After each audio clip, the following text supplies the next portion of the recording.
There's a lot of reasons of why Ford is coming back into Formula One. Our sport is a battle between the biggest giants. The UK and the US have huge heritage within the sport. Super clever brain coming together and getting to fight on the track. We're just known for innovating, so US investors looking to benefit from that innovation are really keen to invest in the UK.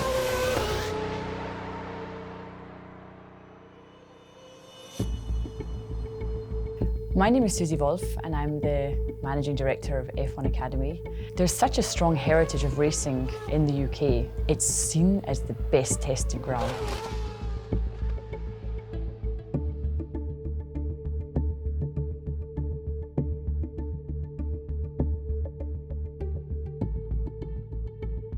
My name is Laurent Mekies. We are here in Milton Keynes at our headquarters. The decisions to go and create Red Bull powertrain with Ford, we have done it with the objective of having these magical interactions between the chassis side and the power unit side in order to ultimately create a faster car. And in order for you to embark into this type of challenge, you need to have the right strategic partners. Mark Rushbrook, I'm the Global Director for Ford Racing, and we're here in Dearborn, Michigan. We know from the team and the history and the people that are there at Red Bull Racing in Milton Keynes, they're racers, they're winners, they've won so many races and championships, and we want to partner with the best to bring our expertise to help them to continue to succeed.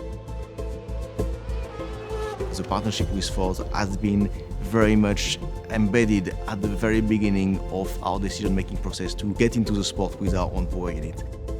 We have now exceeded the 2,000 people mark, effectively here to help inventing, designing, producing, racing two cars and two power units tomorrow. You know, the mix of the culture between ours and Ford ones is actually the best part of the adventures. We are pushing each other, we are challenging each other, but more importantly, we are trying to help each other. And you know, we are very respectful of the incredible heritage that comes with the Ford partnerships. There's a lot of reasons of why Ford is coming back into Formula One.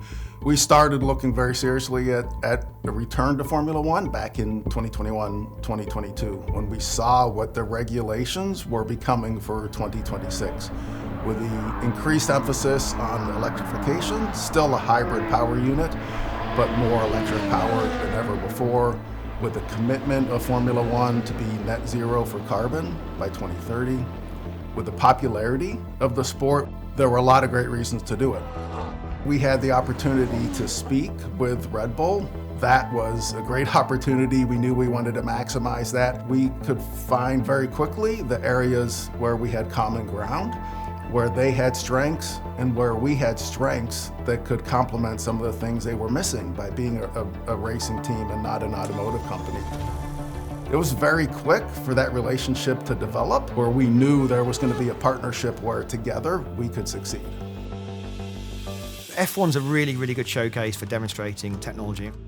Lightweight, carbon structure, the safety that Formula One has. Although you never see, exactly a Formula One part going to a road car, but the philosophy and the ethos behind it really, really then reads through into road cars. My name is Adrian Moore. I'm the CEO of Xtrac, the world's leading manufacturer and supplier of high-performance transmissions for top-level professional motorsport.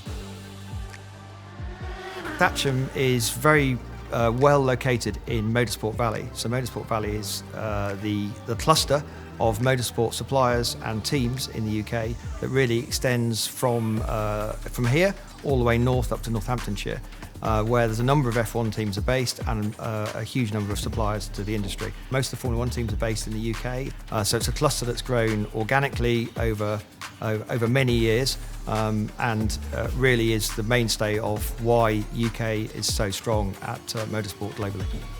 The amount of knowledge in the UK Motorsports Valley, it's staggering. The number of teams that are there for Formula One and so many other forms of motorsports. The knowledge, the passion that's inside of all the people that are there working on it, but also the pace at which they work.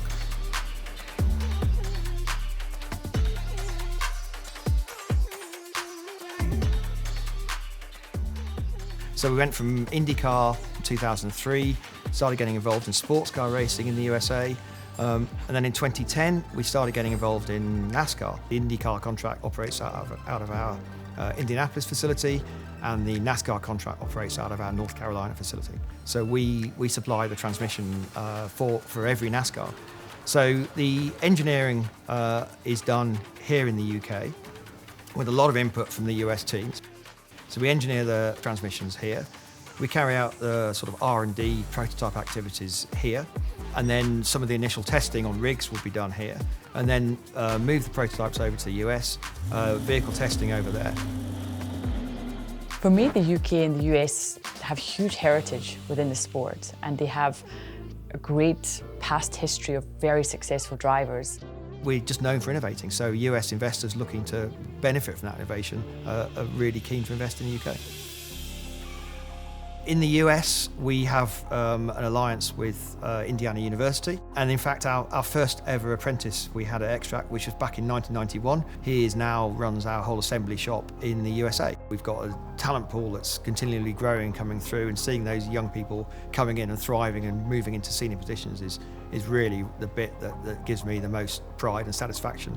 My name is Chloe Chambers. We're here in my home in Inverness, Illinois, and I race in F1 Academy.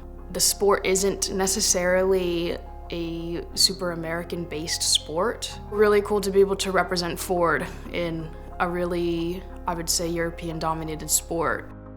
Chloe has been for us instrumental into talking to the younger generations, talking to the US fan base in an even more direct way. The sport was struggling 10 years ago to engage with that younger generations, and now you go into any events that we are doing as Red Bull. We do many of these roadshow, in the city center.